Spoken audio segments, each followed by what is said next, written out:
Ram Charan Peddi movie box office వద్ద భారీ వసూళ్లను రాబడుతోంది. ఇప్పటికే ఈ సినిమా దాదాపు 300 కోట్లకు పైగా కలెక్షన్ సాధించింది. బుచ్చిబాబు సనా తెరకెక్కించిన ఈ సినిమాలో రామ్ చరణ్ క్రికెటర్గా, కుస్తీ యోధుడిగా, రన్నర్గా 3 డిఫరెంట్ పాత్రలు పోషించాడు. తన అద్భుతమైన నటనతో సినిమాను నెక్స్ట్ లెవెల్కు తీసుకెళ్లాడు.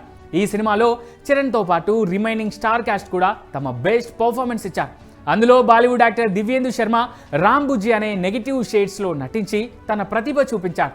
తన పర్ఫార్మెన్స్తో తెలుగు వాళ్లకు దగ్గరైపోయాడు. స్క్రీన్ స్పేస్ కాస్త తక్కువగా ఉన్నప్పటికీ తనదైన యాక్టింగ్తో అందరి దృష్టిని ఆకర్షించాడు. అయితే ఈ రోల్ కోసం బుచ్చిబాబు మొదట తెలుగు టాలెంటెడ్ నటుడు బండి సరోజ్ను ఎన్నుకున్నాడట. ఈ విషయం ఇప్పుడు బయటికి వచ్చి నెట్టింటా తెగ వైరల్ అవుతోంది.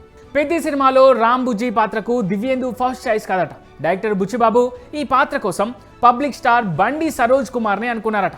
పెద్ది కథతో పాటు తన రోల్ గురించి కూడా చెప్పారట. సరోజ్ కుమార్ కూడా ఈ రోల్ బాగా నచ్చేసిందట.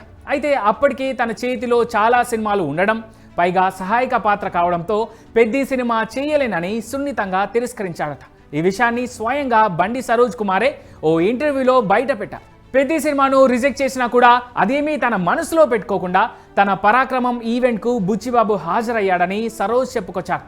పెద్ది సినిమా రిలీజ్ అయి హిట్ అయిన వేళ పబ్లిక్ స్టార్ కామెంట్స్ ఇప్పుడు నెట్టింటా వైరల్గా మారాయి. అంతేకాదు, ఒకవేళ దివ్యేందు బదులు బండి సరోజ్ కుమార్ కనుక రామ్ బుజ్జి రోల్ చేసి ఉంటే ఆ క్యారెక్టర్ మరింతగా పండేదని, మంచి రెస్పాన్స్ వచ్చి ఉండేదని నెటిజన్లు నెట్టింటా కామెంట్ చేస్తున్నారు.